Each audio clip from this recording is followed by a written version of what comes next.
오늘 지식 공유 세미나는 이정철 교수님이십니다. 이정철 교수님은 지난 3월에 우리 대학의 부교수로 부임하셨습니다. 현재 한림대학교 도원학술원 소속이고요.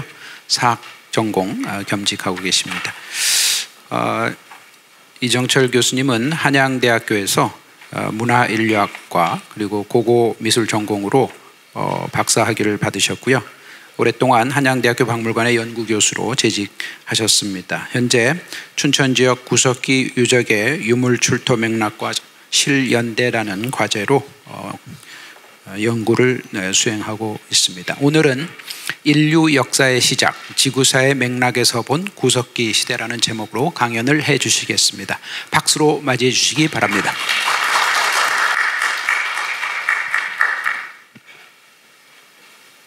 네, 인사 다시 올리겠습니다. 도원학술원 겸 사학전공의 이정철입니다. 네, 제가 오늘 발표하게 될 주제는 인류 역사의 시작, 지구사의 맥락에서 본 구석기 시대라는 겁니다. 그럼 지금부터 발표를 시작하도록 하겠습니다. 구석기 시대를 이해하기 위해서는 먼저 지질학의 시대인 플라이스토세를 이해할 필요성이 있습니다.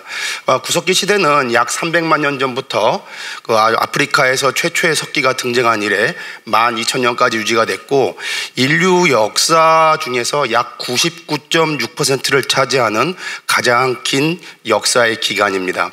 특히 그 기간 중에서 258만 년부터 12,000년 전에 제4기 플라이토세의 모든 기간이 포함되어 있고, 이 제4기 플라이토세가 이 구석기 연구에 대단히 중요한 역할을 하게 되는데, 그 이유는 제4기 플라이토세가 이전 지질시대와 다른 세 가지의 커다란 특색이 나타나기 때문입니다. 첫째, 현생 생물의 화석을 다수 포함한 지층이 형성되게 되고, 둘째, 한냉기후가 탁월해서 중고리도 지역이나 산지의 빙하가 발달하게 됩니다. 그리고 마지막으로는 오스트랄로피테쿠스 속에서 파란스프로푸스 속, 그리고 호모 하빌리스와 호모 에렉투스를 거쳐서 호모 네안데르탈렌시스 그리고 호모 사피엔스로 이어지는 인류가 진화하고 번영한 시대입니다. 즉, 주요 기후와 환경의 변화는 바로 인간 진화에 있어서 대단히 중요한 배경이 되었다라고 볼 수 있겠습니다. 제4기 플라이토세는 추위가 우세한 가운데 따뜻한 기후와 추운 기후가 반복되어서 나타납니다. 그러한 양상들은 전 세계 대양의 깊은 해저에서 해저를 뚫어 파낸 천공 자료들이 바로 이러한 내용들을 반영하고 있습니다. 특히 심해저 퇴적물 코어 분석과 극지 빙상 코어 분석에서 이런 양상들이 나타나게 되는데, 바로 유궁충 껍질에 포함되어 있는 O16과 O18의 농도 대비를 통해서 기후변화를 확인할 수 있습니다. 특히 58 농도가 높을수록 추운 기후와 아주 밀접하게 관련되어집니다. 그래서 258만 년부터 12,000년까지의 기후변화 사이클에 해당되는 지금 표를 보시게 되면, 대체적으로 전기 플라이토세의 경우에는 이 진동의 폭이 그렇게 폭이 넓게 나타나지 않다가 중기와 후기 플라이토세에 가게 되면서 이 진동의 기후변화에 대한 진동폭이 대단히 넓게 나타나게 되더라라는 겁니다. 그래서 대략적으로 한 78만 년부터 대략 10만 년마다 혹독하게 추운 기후들이 반복되는 가운데 약 2만 년과 4만 년 간격으로 작은 폭의 진동들이 나타나게 됩니다. 이러한 진동의 변화들은 천체들의 장기간에 걸친 주기적 변화, 특히 태양둘레를 도는 지구 궤도의 주기적 변화가 바로 이러한 변화를 촉발했다라고 보고 있습니다. 특히 궤도 변화는 지구가 받는 태양 복사열의 계절 변이와 남북 병행에 영향을 미치게 되면서, 보시는 바와 같이 78만 년 이후에는 빨간색 동그라미 표시된 것 같이 대단히 추운 기후들이 지속적으로 나타나게 되더라라는 겁니다. 78만 년 이후 적어도 9차례의 빙하가 북유럽과 북미를 거대한 빙원으로 뒤덮었고, 마지막 빙하는 약 15,000년경부터 퇴각하게 됩니다. 특히 24,000년경 무렵에는 최악의 기후 상태가 나타나서 빙하가 크게 발달하게 되는데, 전 세계 해수면이 현재보다 평균적으로 120에서 135m가량 낮아지게 됩니다.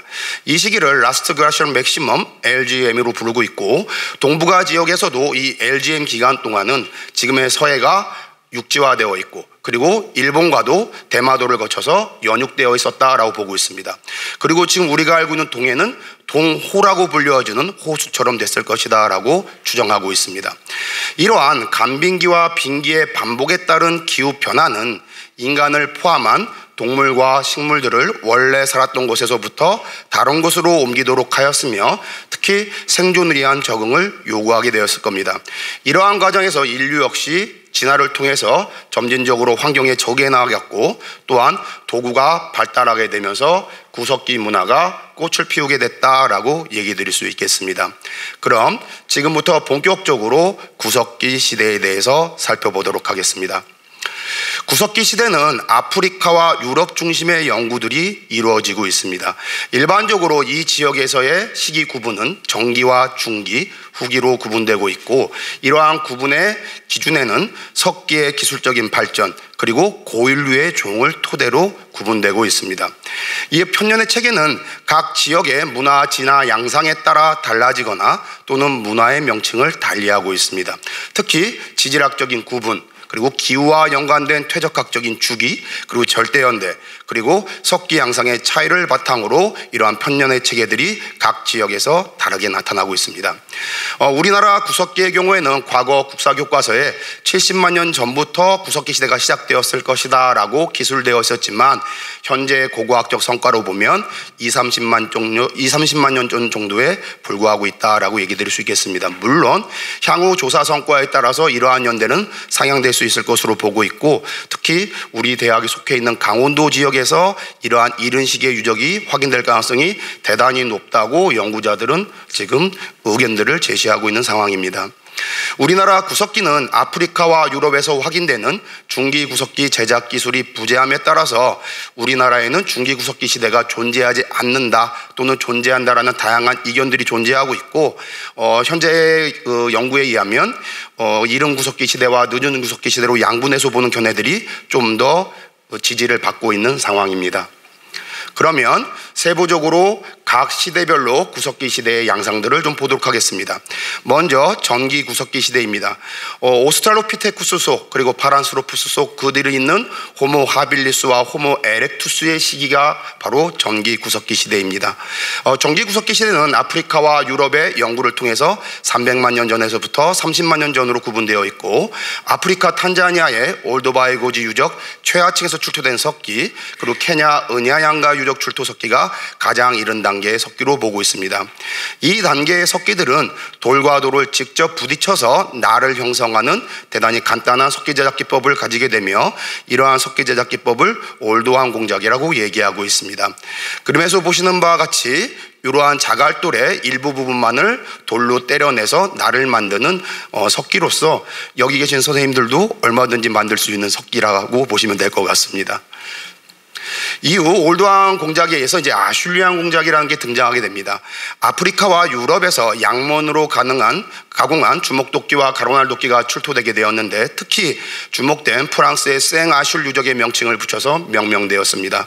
아슐리안 공작은 170만 년 전에 출현한 것으로 파악하고 있는데, 앞서 봤던 올도한 석기 공작에 비해서 반을 잘라봤을 때 좌우가 대칭되는 양상을 보이고 있음으로써 제작 형태가 정형화되고 있다라고 얘기 드릴 수 있겠습니다.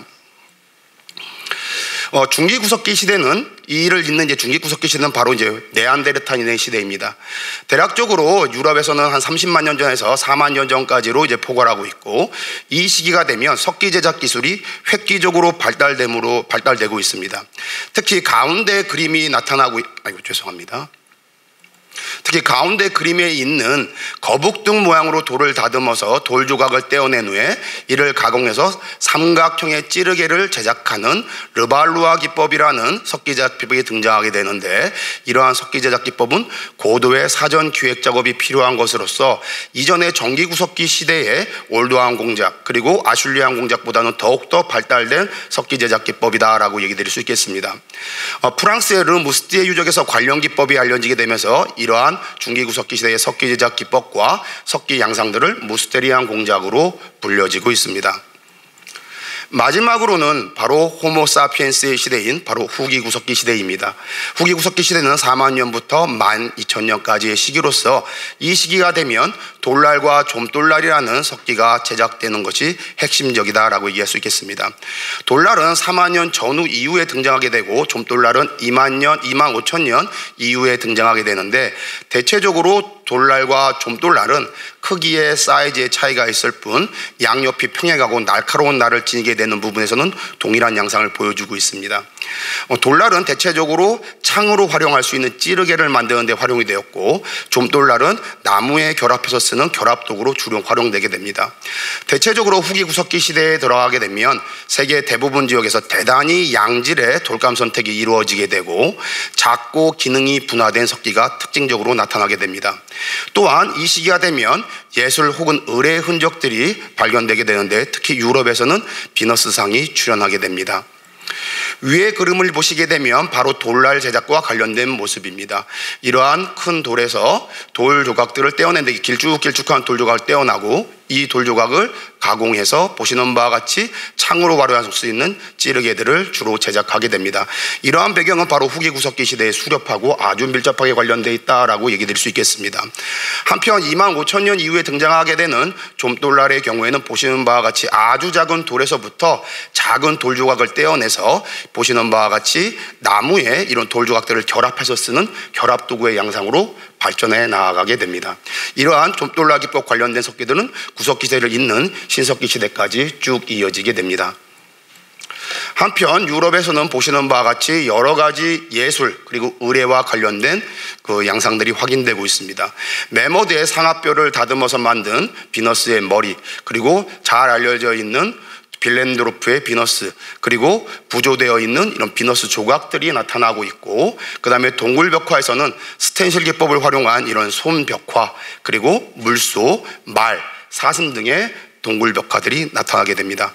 이러한 동굴벽화는 바로 인간이 이러한 동물들을 잡기 위한 노력, 그리고 비너스상 같은 경우에는 여성의 특정 부위를 상징함으로써 풍요를 기원하는 부분하고 아주 밀접하게 관련되어 있다라고 보고 있습니다.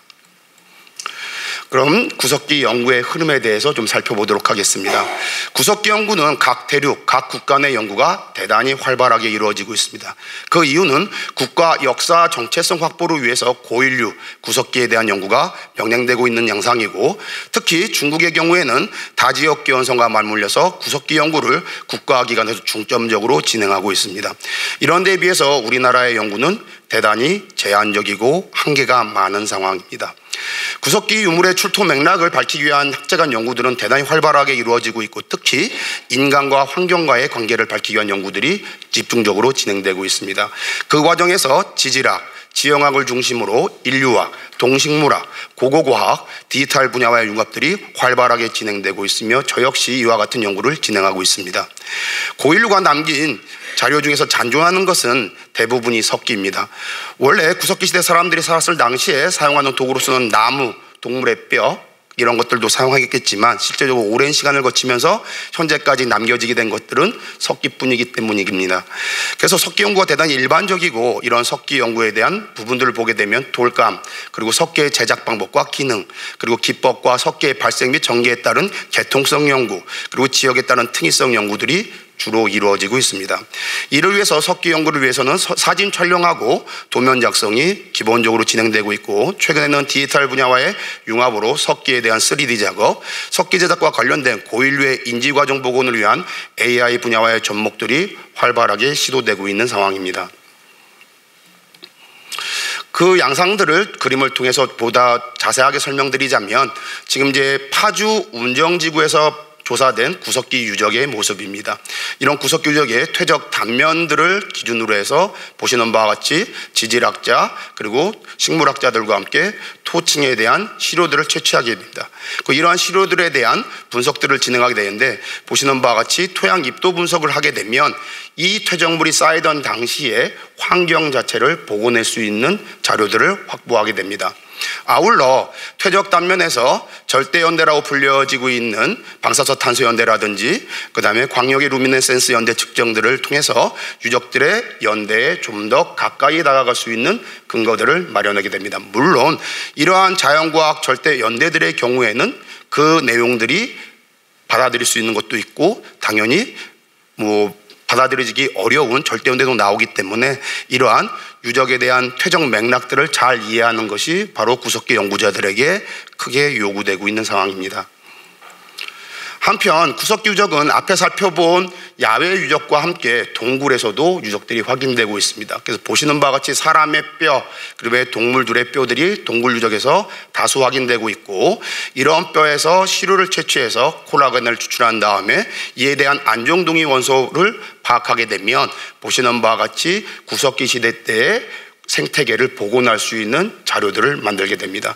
특히 유럽에서 이러한 연구들은 대단히 활발하게 진행되고 있으며 최근 우리나라의 경우에는 이러한 연구들이 서서히 태동하고 있는 상황입니다. 다음으로 석기 연구는 보시는 바와 같이 석기에 대한 사진, 그다음에 석기에 대한 도면들을 일일이 수작업을 통해서 그리게 되고 마지막에 디지털화 작업들을 진행하게 됩니다.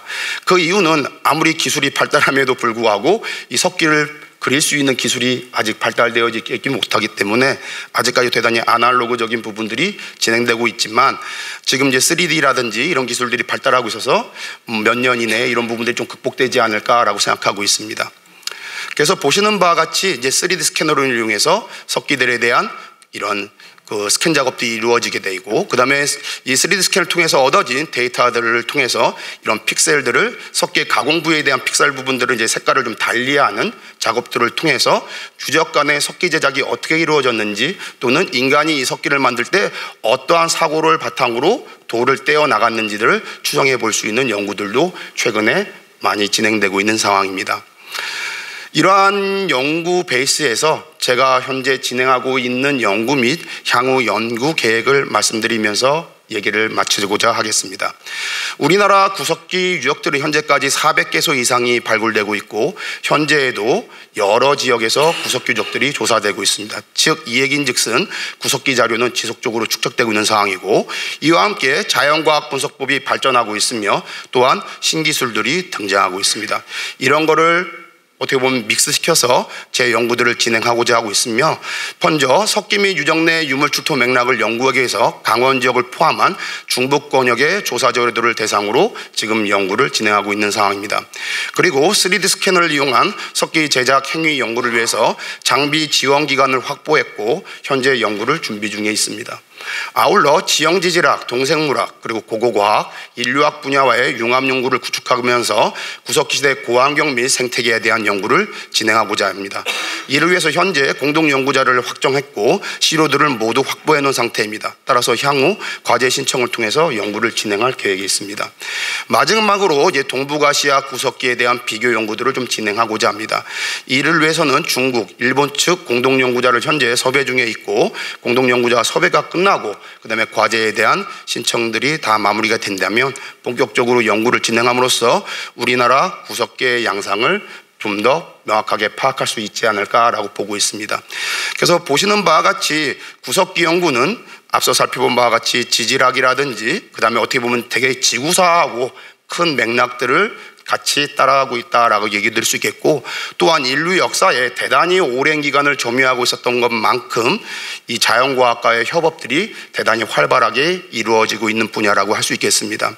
이러한 부분들을 향후의 융합을 통해서 좀 더 연구들을 개선해 나아가는 부분에 좀 노력하고자 합니다. 네, 이상으로 제 발표를 마치도록 하겠습니다. 감사합니다.